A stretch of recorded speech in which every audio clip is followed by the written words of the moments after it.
கடந்த கால அவல ஆட்சியிலிருந்து தமிழ்நாட்டை மீட்டு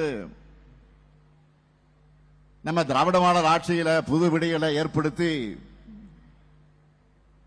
ஒட்டுமொத்த இந்தியாவும் ஏன் உலக நாடுகளும் திரும்பி பார்க்கிற அளவுக்கு முற்போக்கான முன்னோடியான மக்கள் நல திட்டங்களை கடந்த 4 ஆண்டு காலத்தில் நாம் நிறைவேற்றியிருக்கிறோம், தொடர்ந்து நிறைவேற்றிக் கொண்டிருக்கிறோம். அந்த முத்திரை திட்டங்களிலேயே அதிக பயனாளிகளை கொண்டது கலைஞர் மகளிர் உரிமை தொகை திட்டம்தான். 4,54,000 சகோதரிகளுக்கு மாசம் 1000 ரூபாய் வழங்கிட்டு வரோம். அதே போல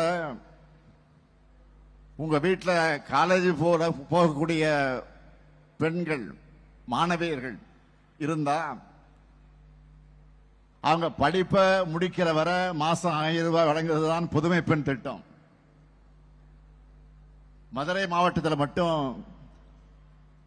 63,400 புதுமை பெண்களுக்கு மாசம் 1000 ரூபாய் வழங்கிட்டு இருக்கோம். பொண்ணுங்க போலவே பசங்களும் இப்படி ஒரு திட்டம் வேணும்னு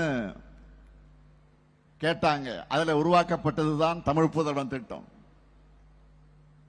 மதுரை மாவட்டத்தில் மட்டும் 31,000 கல்லூரி மாணவர்களுக்கு இந்த திட்டத்தில் மாசம் 1000 ரூபாய் கொடுக்கப்பட்டு வருகிறது.